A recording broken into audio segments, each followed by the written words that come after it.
Bismillahirrahmanirrahim. Alhamdulillahi rabbil alamin. Wassalatu wassalamu ala rasuli rabbil alamin.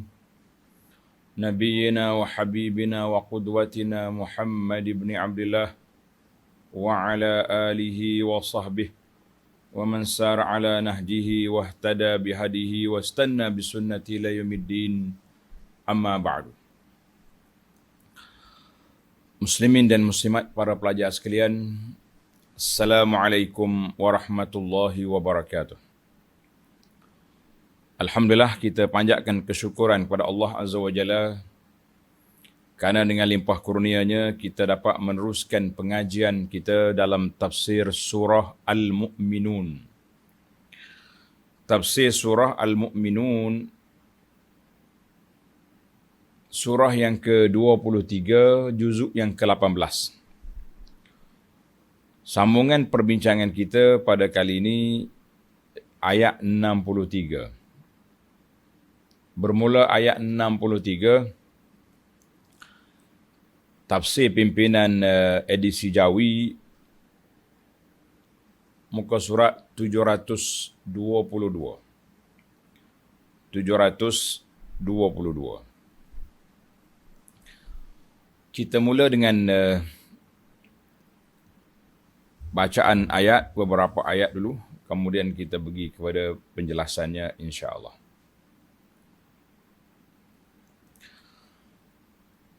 A'udzu billahis samii'il 'aliim minasy syaithaanir rajiim.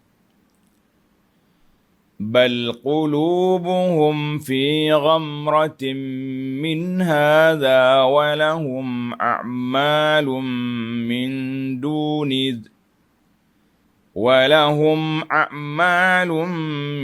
دون ذلك هم لها عاملون حتى إذا أخذنا مترفيهم بالعذاب إذا هم يجأرون لا تجأروا اليوم إنكم منا لا تنصرون قد كانت آياتي تتلى عليكم فكنتم على أعقابكم تنكصون مستكبرين به سامرا تهجرون.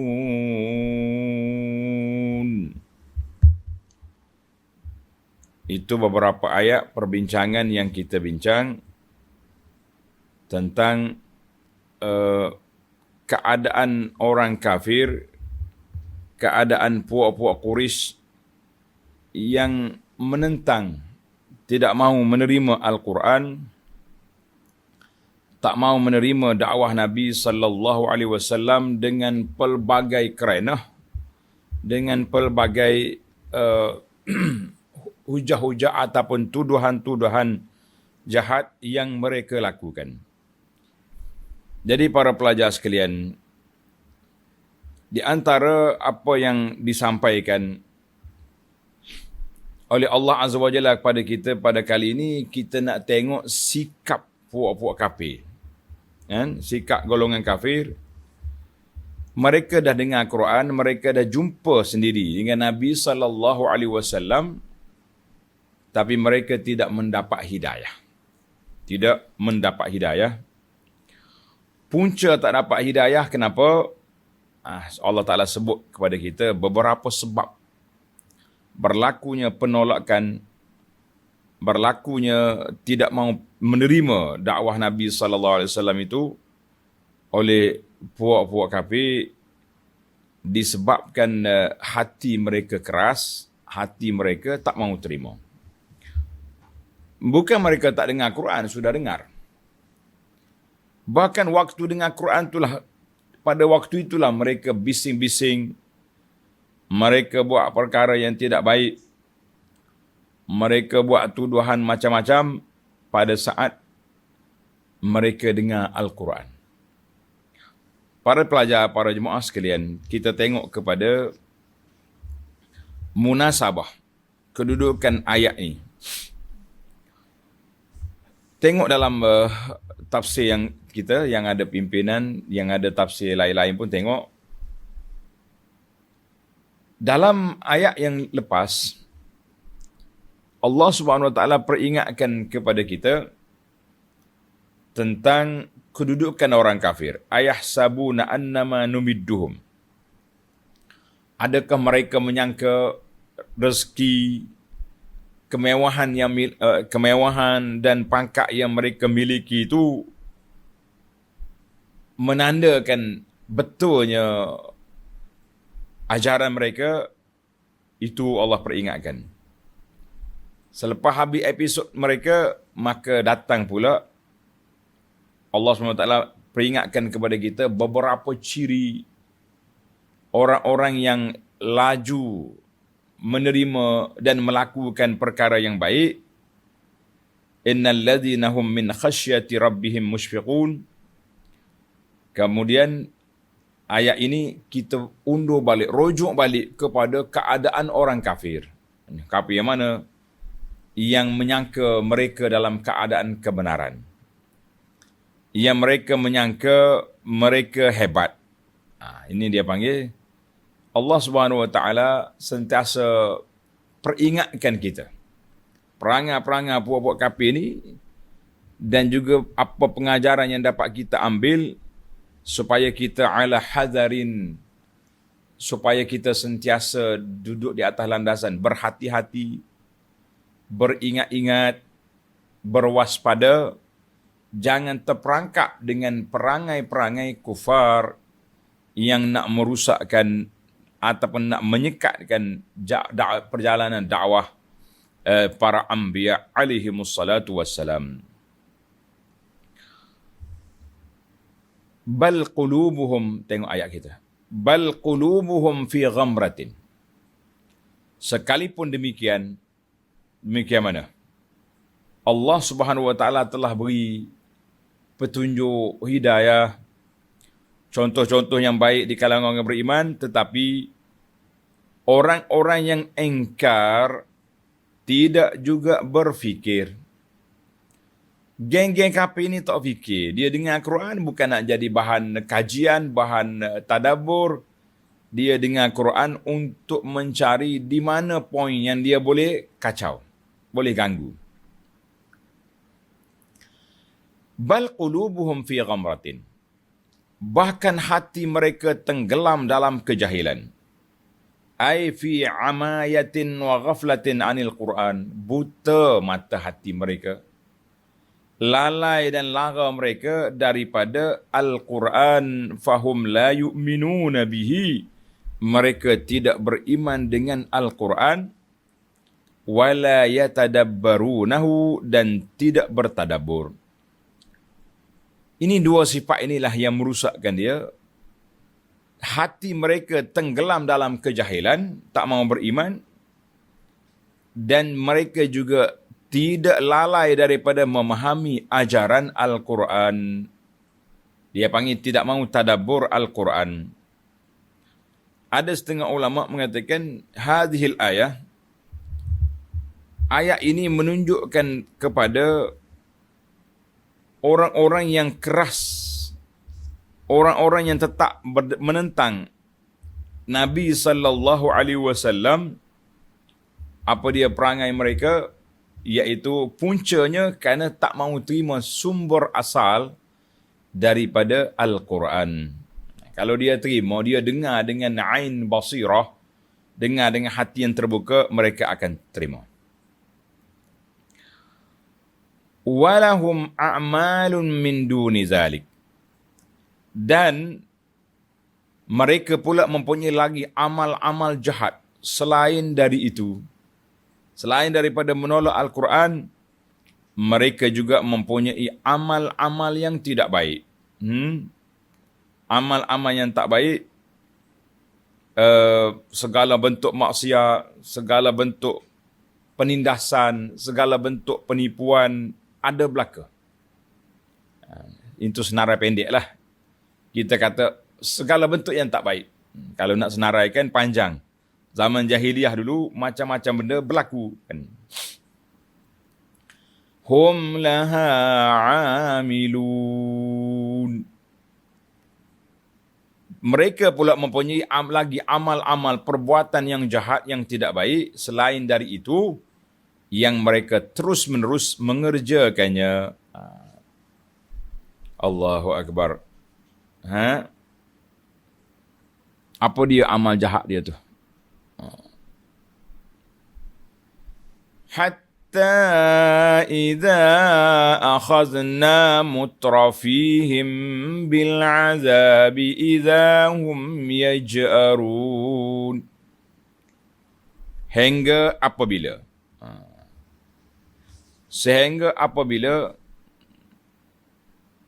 kami timpakan azab kepada mereka yang mewah di antaranya. Yang mewah itu siapa? Pembesar-pembesar lah, bos-bos tu. Maka dengan serta mereka menjerit-jerit meminta tolong. Tengok nota di bawah, 88. Azab itu tidak terhad kepada golongan yang mewah. Kita kena sedarlah. Azab ni kalau dia diturunkan azab, dia tak pilih orang. Tidak kata, ni rumah orang mewah ni, hancur. Mari halilintar ke, mari banjir ke, mari apa. Ni rumah orang pembesar ni kan. Ya, kita kejar rumah ni. Ni rumah orang miskin lah. Kalau dia mari, kompayakun. Semua kena belaka. Allahu Akbar. Semua kena, semua akan ditimpa. Bahkan meliputi semua golongan yang kafir itu. Tetapi golongan yang mewahlah di antara mereka yang lebih merasa penderitaan dan terhina setelah mereka hidup senang lenang dan sombong angkuh, tiba-tiba jadi hamba abdi ataupun rusak dia punya harta benda disebabkan bencana yang ditimpakan ke atas mereka. Menjerit-jerit mereka tu. Sebab apa menjerit-jerit?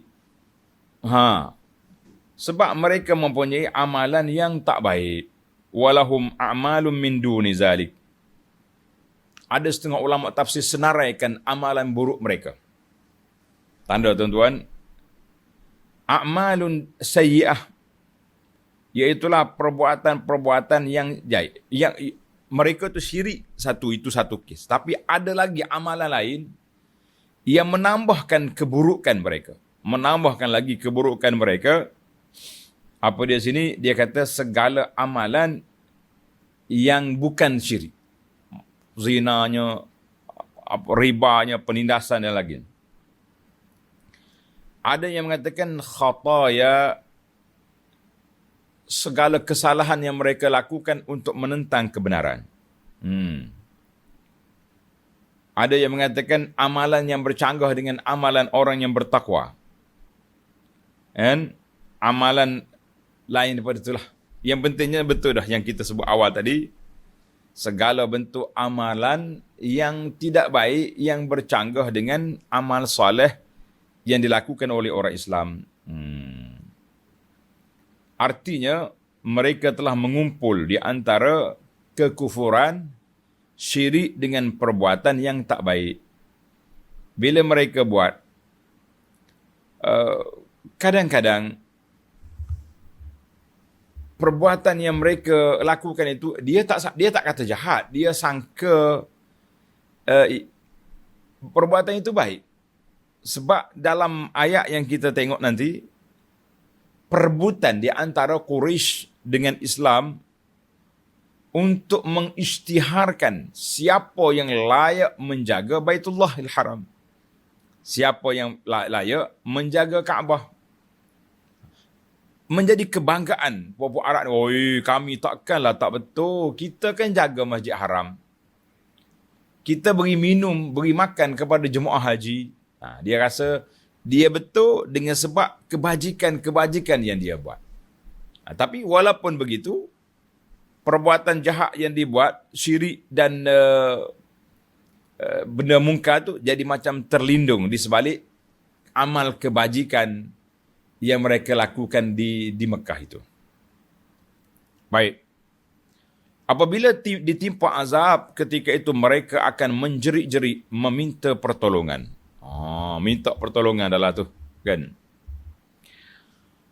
Hatta apabila Allah Ta'ala azabkan orang-orang kafir, ketua-ketua dia, mereka bertempur, mereka melaung, mereka minta nak lepaskan diri. Apa jadi? Tengok ayat. La taj'arul yawm innakum minna la tunsarun. La taj'arul yawm. Lalu dikatakan kepada mereka, janganlah kamu menjerit-jerit minta tolong. Jangan bertempur. Pada hari ini tak ada guna. Sesungguhnya kamu tidak akan beroleh sebarang pertolongan dari kami. Tak ada. Hari ini terima je lah. Kan? Hari ini hari terima balasan. Maka bila mereka bertempur, minta pertolongan, Allah sebut la taj'arul yaum, tak ada faedah. Baik diam-diam. Sebab apa kamu sewaktu kamu minta pertolongan tidak ditolong? Kenapa? Tengok ayat. Ayat yang berikutnya Allah gambarkan kepada kita ada 3 sebab. Tak ada tuan-tuan. 3 sebab kenapa mereka tidak diberi pertolongan. Sebab yang pertama, mata tudiyat ayatullah alaihim. Apabila dibaca ayat Quran kepada mereka, mereka akan lakukan 3 perkara. Yang pertama, kanu ala aqabim yang kisun. Berpaling ke belakang, tak mau dengar. Kita panggil berpaling di atas tumit. Orang Arab kata, ala aqabihim ni, orang panggil pusing ke belakang lah. Kinayah daripada mereka tak mau dengar kebenaran. Yang kedua, mustakbirin, sombong. Sombong ni ada di mana-mana. Fir'aun pun sombong, Quraisy pun sombong, kaum Samud sombong. Itu kesombongan itulah punca kerusakan. Yang ketiga, yasmurunal bidzikril Quran wa bitta'ni. Mereka berbuah-buah sampai setengah malam, sampai larut malam.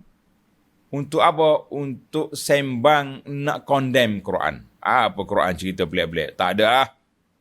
Tok nenek kita tak pernah bagi tahu pun benda ni. Tok nenek kita tak pernah cerita pun perkara ini. Itu dia panggil benda pelik yang berlaku. Perkara pelik yang berlaku di dalam dunia kufar untuk nak menentang Islam. Baik, sekarang ni kita balik kepada ayat. Tuan-tuan tanda, bila dibaca Quran, maka 3 kerenah yang dilakukan oleh puak kafir terhadap Al-Quran. Tengok yang pertama, ayat 66.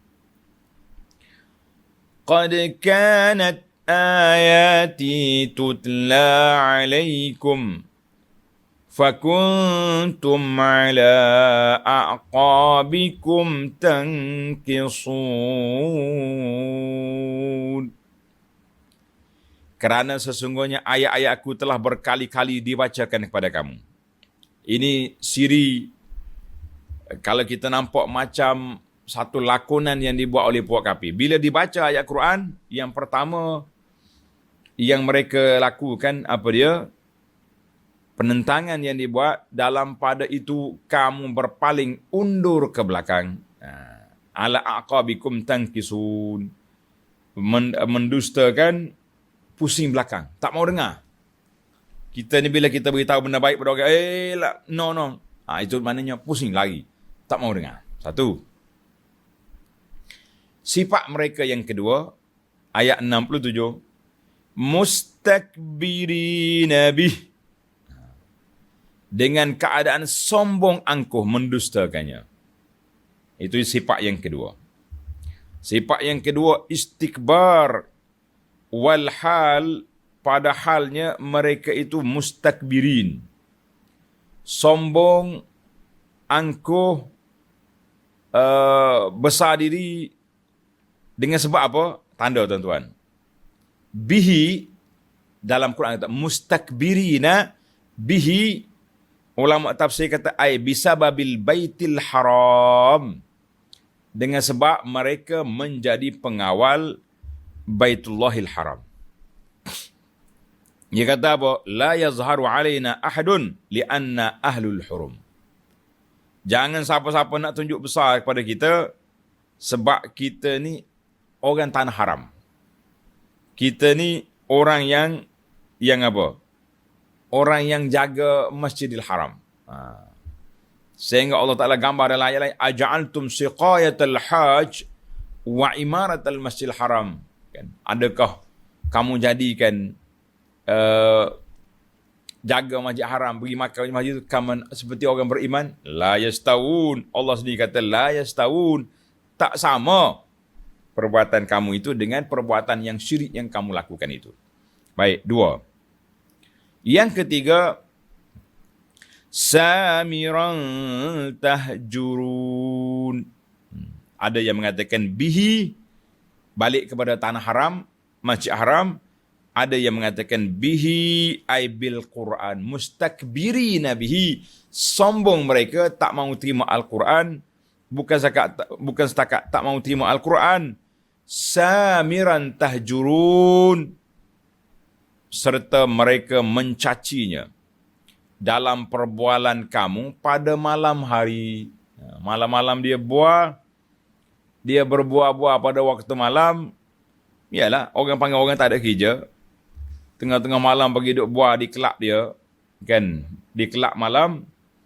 Di kelab perbualan. Kalau di Mekah dia dipanggil Darun Nadwah. Kalau tempat kita ni kedai kopi mana-mana lah. Kan? Mereka duduk buah tentang Al-Quran. Mengatakan Al-Quran ni apa Muhammad ni bawa syair kepada kita ni. Ini bahasa yang tidak dipahami. Bahasa orang tua-tua tak bercakap macam ni. Cakap apa? Duduk kondai berhala dia. Kan? Orang tua dia duduk main puja berhala. Allahu Akbar, sabihi mustakmilin samiran tahjurun. Baik, para pelajar sekalian, itu dia panggil tiga sebab yang terhalang, yang menghalang mereka daripada menerima Quran. Dia kadang-kadang puak kafir ni, dia orang Arab. Bahasa Al-Quran bilughatil Arab, dengan bahasa Arab fasih. Dia faham. Dia boleh tahu makna Al-Quran. Tapi bila duduk di samiran tahjurun, makna apa? Nom lah. Jadi masing-masing mengondem ataupun mencerca Al-Quran itu supaya orang yang cuba nak berfikir tak berfikir. Nah, orang yang cuba nak berfikir tak jadi fikir sebab bos-bos sudah kata itu bahasa tak betul. Mana ada macam ni. Itu punca dia.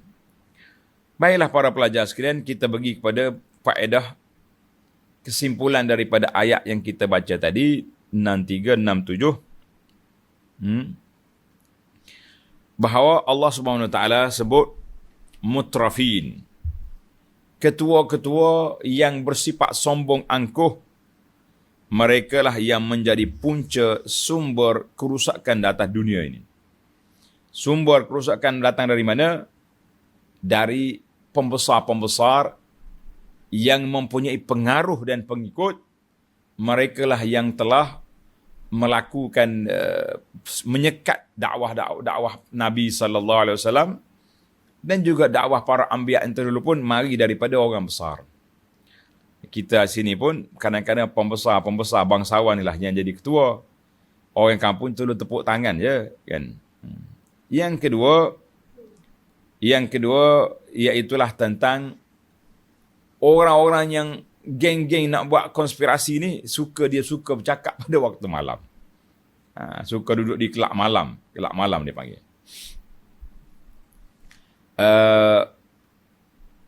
Yang ketiga, Nabi SAW tidak suka bercakap selepas Isyak. Tak mau samar. Samar ni mana tak mau jaga malam. Dia suka tidur je. Sebab apa tidur? Tidur awal, nanti bangun untuk tahajud. Maka di sini menjadi perbahasan para ulama Islam. Kenapa Nabi tidak menganjurkan kita berbuah-buah pada waktu malam? Yang pertama, tanda sikit. Sebab yang pertama, kita diminta supaya tidur awal untuk bangun awal. Kalau kita tidur lewat, larut malam baru tidur, bangunnya macam mana? Tentulah terlewat, kan? Yang kedua, kita dah solat Isyak. Solat Isyak dengan subuh ni pakej berkembar. Dalam hadis Nabi SAW beritahu, siapa dia solat Isyak berjamaah, seolah-olah dia telah berdiri separuh malam. Pahala dia. Siapa solat subuh berjamaah, dia telah menyempurnakan separuh yang kedua. Artinya, solat subuh berjamaah dengan solat Isyak berjamaah telah dapat pahala qiyamul lail.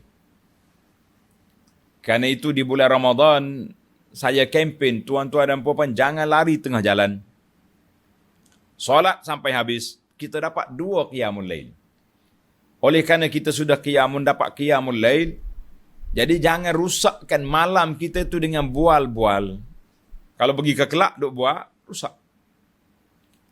Paling kurang, dia panggil adna. Adna ni paling rendah darjat. Kerusakan, sia-sia waktu. Dia panggil menghabiskan masa dalam keadaan lara. Paling rendah dah tu. Paling tinggi darjat, mengumpat orang, mengeji orang. Kalau orang kafir, lagi tinggi darjat, menentang Islam. Kalau kita ni setakat ngumpat ya kan. Kita buat majlis mengumpat-ngumpat.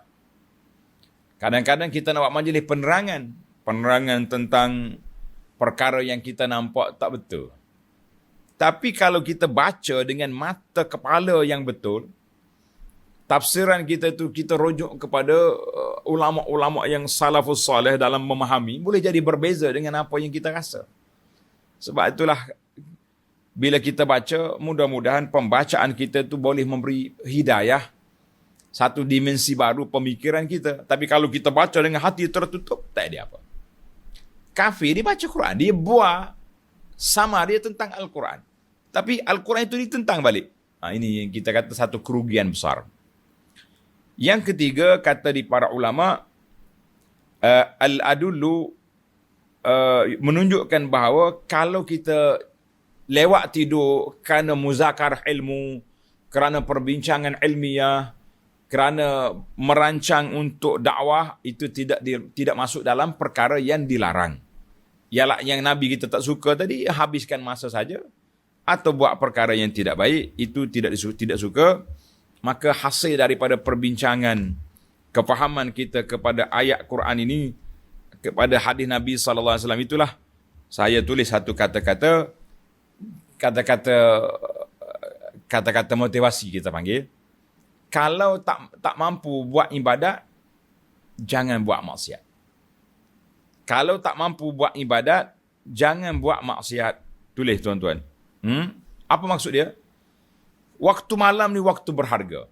Kita dah salat subuh berjamaah, salat Isya berjamaah. Kita tak boleh bangun tengah malam untuk bertahajud. Kita mampu bangun tengah malam untuk bertempik. Tahulah makna bertempik kan? Sokong kumpulan ni, you sana, you sini. Tapi tahajud tak ada. Maka saya mengatakan tidurlah lebih baik.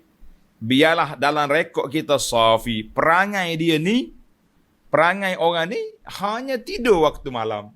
Malam dia tidur. Habis. Tapi kalau waktu dalam rekod amalan tak ada, tidurnya ada, tiba-tiba ada satu musim dia bangun bertempik tengah malam, bagaimana kita nak baca maklumat kita ni di hadapan Allah Azza wa Jalla nanti?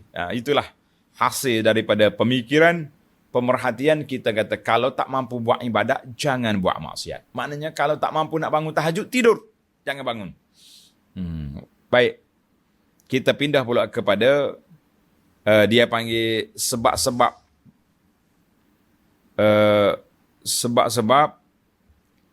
kenapa mereka sanggup menentang. Tadi berapa 3 sebab tadi, sebab-sebab mereka kerah kepala kan. Ini kenapa mereka sanggup menentang pula. Baca tengok ayat seterusnya.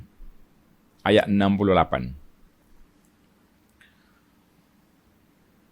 أَفَلَمْ يَدَّبَّرُوا الْقَوْلَ أَمْ جَاءَهُمْ مَا لَمْ يَأْتِ آبَاؤُهُمُ الْأَوَّلِينَ.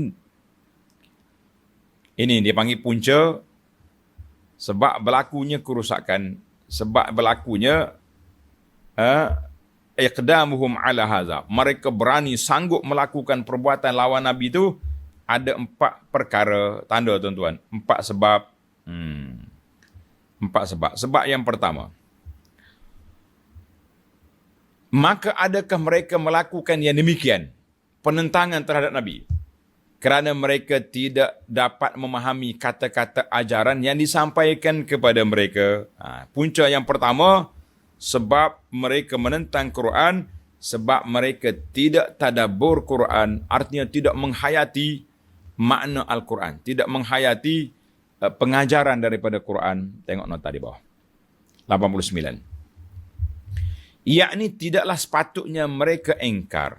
Tak sepatutnya mereka engkar kerana kalau mereka memikirkan dan memahami ajaran agama yang berulang-ulang disampaikan kepada mereka, tentulah mereka akan beriman. Tapi kalau dia baca Quran, dia dengar Quran dengan kepala tertutup, kepala minda dia sudah diset bahawa tak betul jadi. Itu yang pertama, mereka tidak tadabbur Al-Quran. Ini punca kerusakan mari daripada tidak tadabbur Quran. Kita hari ini pun sama juga. Baca kau kitab tu sebab kita baca dengan minda tertutup.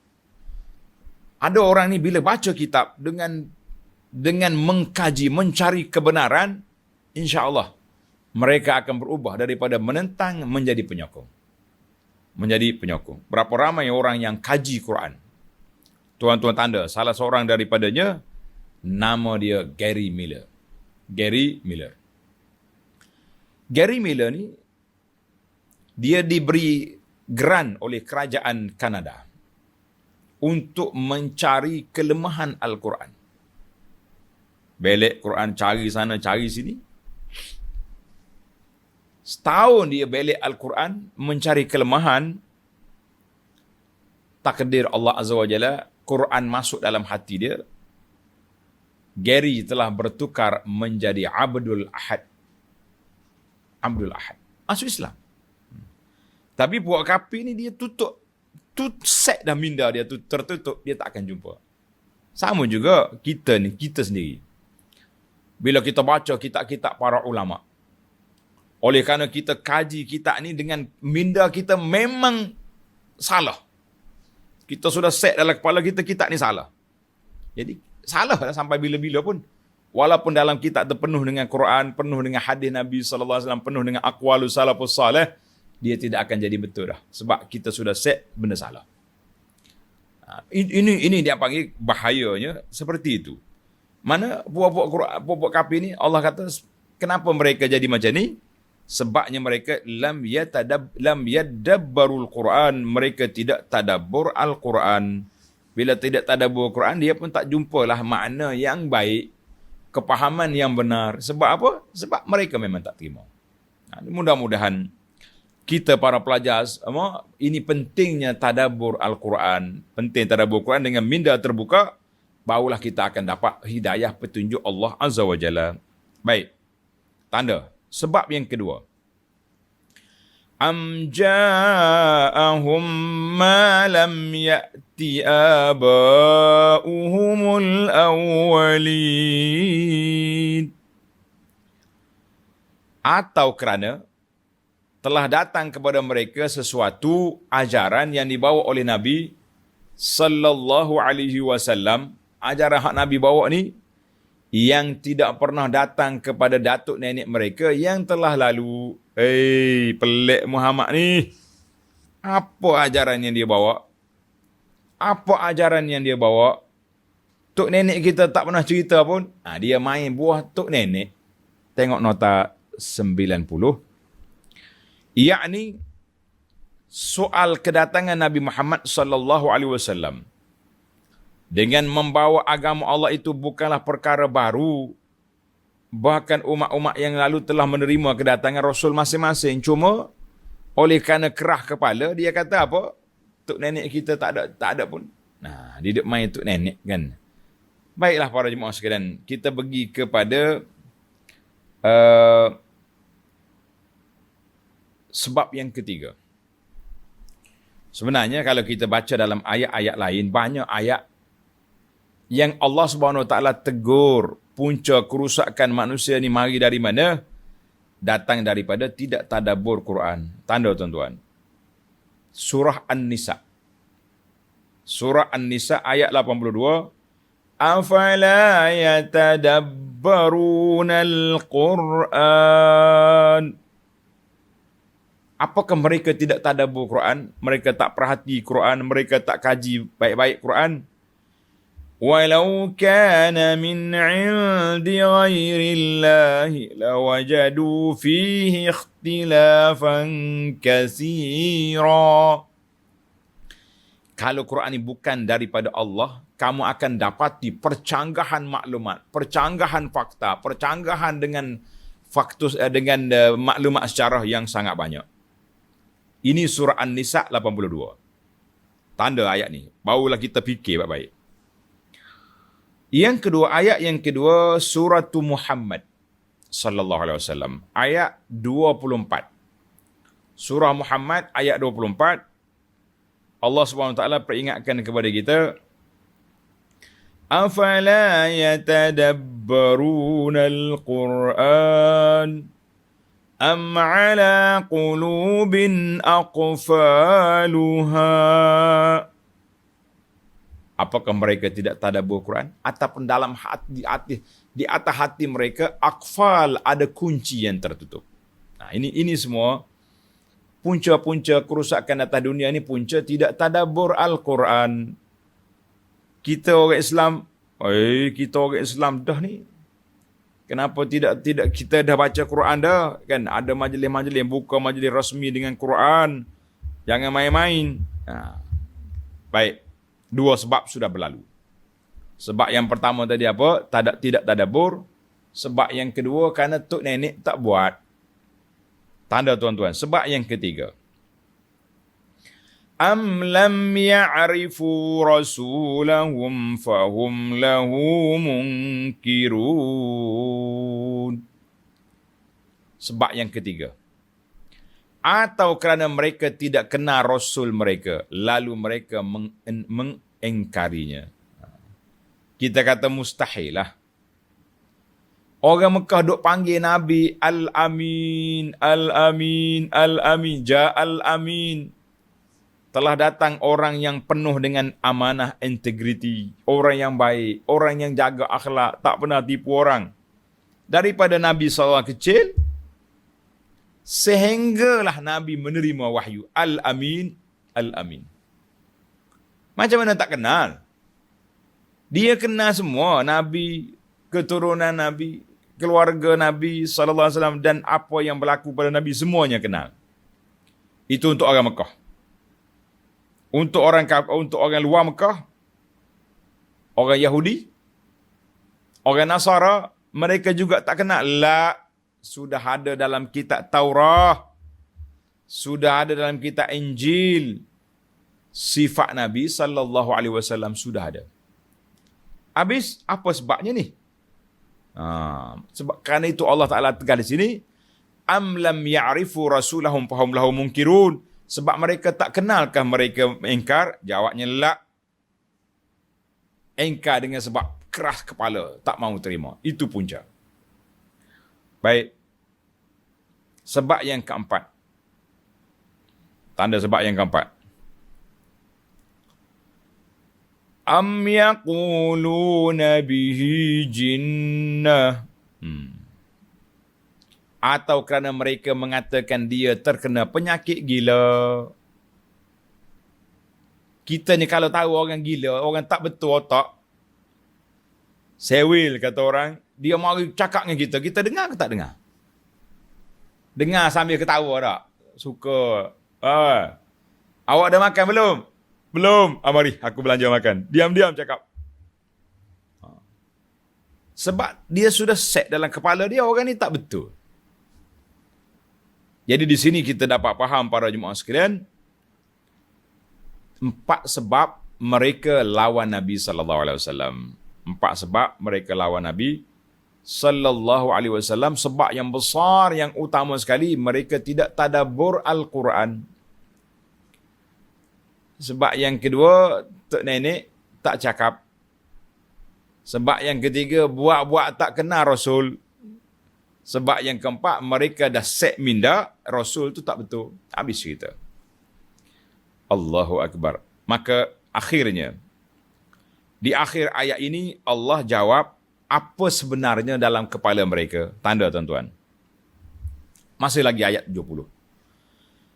Bal ja'ahum bil haqq. Sebenarnya bukan kerana sesuatu pun dari 4 perkara yang tersebut. Bahkan, ini punca hakiki mereka tolak dakwah Nabi. Bahkan kerana Rasul mereka datang kepada mereka, membawa agama yang tak benar. Tak benar bil haqqi. Wa aktsaruhum lil haqqi karihun. Ini punca. Am yaquluna bihi jinnatun bal ja'ahum bil haqqi wa aktsaruhum lil haqqi karihun. Dan tabiat kebanyakan mereka tidak suka kepada sebarang kebenaran. Dia tahu semua tu. Dia tahu. Sebab hakiki mereka tak mau beriman. Mereka tak mau terima dakwah Nabi sallallahu alaihi wasallam berpunca dari mana? Para pelajar sekalian, kerana al-mukhalif li ahwaihim, dakwah nabi-nabi itu menyalahi kehendak nafsu mereka. Dia nak berzina, Islam larang. Dia nak buat benda jahat, Islam larang. Dia nak buat syirik, dilarang. Artinya, punca sebenarnya bukanlah, yang lain itu alasan belaka. Nak kata tak fasih bahasa Arab, fasih. Lisan Quraisy, kan? Fasih. Nak kata dia tak kenal Nabi, sangat mengenali Nabi sallallahu alaihi wasallam. Memanglah tok nenek tak bagi tahu. Walaupun tok nenek tak bagi tahu, tapi kita boleh tengok fakta-fakta lain yang berlaku. Jadi yang benarnya, wa aktsaruhum lil haqqi karihun. Mereka tak mahu terima kebenaran. Itulah punca kerusakan para pelajar sekalian. Punahnya kita di mana? Tidak mahu menerima kebenaran. Kita pergi kepada ayat 71. Apakah sikap kita? Orang yang benar. Bagaimana menangani masalah ini? Kita kena ingat. Ayat 71. Walau ittaba'al haqqu ahwa'ahum lafasadatis samawati wal ard. Lafasadatis samawati wal ard wa man fihin. Bal atainahum bizikrihim fahum an zikrihim mu'ridun. Walau ja'al haqqu, dan kalaulah kebenaran itu tunduk menurut hawa nafsu mereka. Kita bawa benar, tapi kita berikut dia punya kehendak. Nasaya rusak binasalah langit dan bumi, serta yang ada padanya, segala yang ada padanya. Bukan sahaja kami memberikan agama yang tetap benar, bahkan kami memberi kepada mereka Al-Quran yang menjadi sebutan baik dan mendatangkan kemuliaan kepada mereka. Maka Al-Quran yang demikian keadaannya, mereka tidak juga mahu menerima. Habislah. Kita ke dalam bahasa orang tua-tua kata, bukan salah ibu mengandung, tapi salah kepala tak mahu terima. Kepala sudah di-set, tak mahu terima. Apa boleh buat? Allah cerita kepada kita, mereka sudah tahu Bal atainahum bizikrin, kami bawa kepada puak kafir itu Quran yang jelas nyata. Yang jelas mata. Siapa beriman mulia orang ni. Siapa lawan hina orang ni, apa boleh buat? Fahum an zikrihim mu'ridun. Allahul musta'an, mereka tetap lari, enggan, tak mau menerima. Itulah para pelajar sekalian, ayat ini mengajar kepada kita, kita jangan tunduk kepada kehendak orang. Tetapi kita kena tunduk kepada kehendak kebenaran. Tulis kata-kata sikit. Kita tak boleh tunduk kepada kehendak orang, tapi kita kena tunduk kepada kehendak kebenaran. Kalau kita tunduk, Nabi tunduk kepada kehendak Quraisy. Kan Quraisy mari berunding dengan Nabi Muhammad. Janganlah cerca kita punya Tuhan. Kita pun tak cerca awak punya Tuhan. Akhirnya mari surah Qul ya ayyuhal kafirun la a'budu ma ta'budun. Lakum dinukum waliyadin. Kamu caramu, cara aku. Mu nak ikut Islam mari. Tak mau ikut Islam, kamu punya pasal. Tapi nak suruh aku tunduk kepada kamu, la. Kita ni para pelajar, biar ada prinsip, biar kita ada asas perjuangan, nak tunduk kepada kehendak orang ramai memang seronok. Orang akan suka, orang akan puji, follower kita akan jadi ramai. Tetapi nak tunduk kepada kehendak kebenaran, kita akan ditentang. Kita akan dilawan. Kita akan diapa-apakan oleh penentang-penentang sebab bercanggah dengan kehendak nafsu, bercanggah dengan kehendak orang ramai. Nas'alullaha as-salamah. Baiklah para jemaah sekalian, ayat yang terakhir dalam siri kita ini, ayat 72. Wa innaka am tas'aluhum kharja fa kharaju rabbika khairun wa huwa khairur raziqin. Allahu Akbar. Atau adakah mereka menolak seruanmu itu kerana engkau meminta kepada mereka suatu pemberian? Orang tak suka dengan kita sebab kita minta upah ke? Nabi minta upah ke dalam dakwah? Nabi minta tip ke? Minta fees ke bayaran setiap kali nak ceramah? Abu Jahal, aku nak ceramah, bayar RM50. Itukah sebab mereka tak mau suka, tak mau terima dakwah Nabi sebagai hasil pendapatan dakwah kita? Allah kata apa? Ini pula tidak juga. Mana ada Nabi-Nabi minta? Lepas tu ustaz zaman kita ni, minta duit minyak ya. Minta duit minyak. Kan? Kita berjalan dengan minyak. Kalau kita nak beli minyak kereta, kita kena cari duit sendiri, kita kena kerja. Tak boleh lagi nak pergi ceramah. Itu je kan. Oh, ada juga sampai ribu-ribu. Itu masalah peribadi, bukan masalah dakwah. Masalah peribadi jangan dikaitkan dengan masalah dakwah Islamiah. Itu hak orang masing-masing. Ada orang jadikan perjuangan dia, dakwah dia, kerja buat dia sebagai bisnes. Nak kata apa? Ada orang yang memang ikhlas lillahi ta'ala buat kerja. Allahu Akbar. Bahkan bukan lagi pendengar tu kena bayar. Dia pula bagi jamuan kepada orang mari mengaji rumah dia. Ada tuan-tuan guru kita rahimahumullah wa hafizahumullah, kita pergi rumah dia mewah. Masuk-masuk ni teh, syai. Allahu Akbar. Rumah orang Arab. Kita pergi rumah dia tuan-tuan, kena kosongkan perut lah. Kosong perut, kosongkan minda untuk terima ilmu, kosong perut untuk terima makanan. Bukan kena bayar. Kena makan pergi rumah dia. Mula-mula masuk syai. Bismillah. Duduk kejap, keluar buah. Kejap keluar makanan. Terus kira ilmu yang kita belajar. Kita kata Masya Allah, Tabarakallah.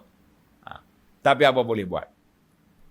Dakwah para Nabi alaihimussalatu tidak minta bayaran. Habis ini pun tidak, kerana engkau percaya pemberian Tuhanmu lebih baik, maka dialah jua sebaik-baik pemberi rezeki. Jadi kita para pendakwah, kita kena letak rezeki kita di bawah kuasa Allah Azza wa Jalla, bukan duduk di tangan manusia. Jadi kalau kita tahu rezeki kita di bawah Allah yang beri, ketika itu ada beberapa perkara yang besar yang kita akan lakukan. Tanda dia tuan-tuan, dalam al-fawaid at-tarbawiyah, iaitu para pendakwah kena ingat rezeki kita di bawah apa? Di bawah kuasa Allah Azza wa Jalla. Tuhan yang bagi rezeki. Habis orang lain bagi sampul, itu hanyalah satu perkara rutin. Perjalanan hidup manusia ni orang bagi melalui tangan manusia, tapi kita kena letak pemberi rezeki yang hakiki Allah Azza wa Jalla. Jangan kita buat kerja kita ni kan tu. Baik. Jadi kalau kita kata rezeki kita di tangan manusia, kita akan jadi manusia yang mandul. Nak bercakap kan, orang marah. Bila orang marah, tak dapat rezeki. Mulalah. Mula rasa takut, rasa gerun pada manusia, maka mandullah kita punya program dakwah. Baik, kita pergi pada faedah yang kedua, afalam yadabbarul qaul. Iaitu kepentingan bagi orang yang nak meningkatkan keimanan kepada Allah Azza wa Jalla, wajib bagi dia tadabbur Al-Quran. Tadabbur Al-Quran. Ana alhamdulillah, setelah setahun kita baca Quran, tafsir rengkah-rengkah ini, dan kita pilih mana-mana ayat untuk kita tadabbur, alhamdulillah para pelajar kita bagi respon, dapat sesuatu, dapat ilmu yang kita rasa lebih dekat kita dengan Al-Quran. Bagi saya ini satu nikmat yang cukup besar. Kalau tuan-tuan hantar mari slip account, dah. Oh, abu anak saya dah bagi duit hadiah kepada ustaz sekian-sekian. Tak sama yang saya dapat maklumat, 2 baris tulisan SMS WhatsApp mari, ustaz, kami dapat ilmu yang bermanfaat daripada majlis pengajian tafsir. Saya kata ini sangat besar, sangat menggembirakan daripada kita terima duit yang dihadiahkan. Sebab apa? Sebab duit akan habis. Duit akan habis sebagaimana dikatakan riwayat daripada kata-kata Sayyidina Ali radhiyallahu anhu, beza di antara ilmu dengan harta. Tanda tuan-tuan. Ilmu dengan harta berbeza. Ilmu makin banyak, kita rasa makin tenang. Makin tenang. Harta makin banyak, makin sibuk. Dah, akaun sana belum tutup lagi. Akaun sini belum tutup. Masya Allah, tabarakallah. Saya pernah berjalan dengan seorang pendakwah, seorang ustaz. Duduk dengan dia, dalam perjalanan, sibuk. Asyik duduk tengok WhatsApp je. Kata, apa tu Syekh? Oh, dia kata, dah close dah akaun cawangan sekian. Pukul 12 malam duduk main cawangan lagi. Kita kata, Masya Allah. Tak apalah, rezeki yang baik. Nak ceritanya, ilmu makin bertambah, kita rasa makin tenang. Tetapi harta makin bertambah, makin sibuk. Yang kedua, ilmu, bila kita dapat ilmu yang bermanfaat, ilmu yang akan jaga kita. Halal, haram dia kontrol. Tapi kalau dapat harta, kita kena jaga dia. Malam kena kunci, akaun kena tengok, apa lagi? Ilmu makin diberi, semakin bertambah. Ilmu makin kita beri, mana kita ajar, semakin bertambah. Kita dapat ilmu, kita beramal. Kita ajak pada anak kita, ajak pada masyarakat, tambah. Tapi harta bila kita beri, makin susut untuk dunia lah. Jangan pula kata, oh Ustaz, kan Nabi kata tidak kurang harta yang disedekahkan. Betul. Pada zahirnya, bila kita beri kepada orang, harta itu jadi kurang. Yang tak kira lah yang tukar akaun ke akhirat. Tapi dunia, ilmu makin kita beri, makin kita banyak. Alhamdulillah. Para pelajar sekalian, itulah yang dikatakan ilmu yang bermanfaat, ilmu yang besar yang dapat kita buat. Berapa dah kita punya faedah? Faedah yang paling besar sekali, iaitulah ilmu tadabbur Al-Quran. Ilmu tadabbur Al-Quran. Sebab apa ilmu tadabbur Al-Quran? Inilah ilmu yang paling baik. Ilmu yang paling utama. Ilmu yang paling bermanfaat untuk dunia kita, untuk akhirat kita. Kita kata Alhamdulillah. Alhamdulillah, semoga Allah SWT anugerahkan kepada kita ilmu yang bermanfaat, ilmu yang berkat, ilmu yang memandu kita ke jalan yang diridai oleh Allah Azza wa Jalla. Baiklah para pelajar sekalian, tamatlah kita setakat itu dulu. InsyaAllah kita akan sambung perbincangan kita yang akan datang bermula ayat 73. Wa innaka latad'uhum ila siratim mustaqim. Subhanakallahumma bihamdika.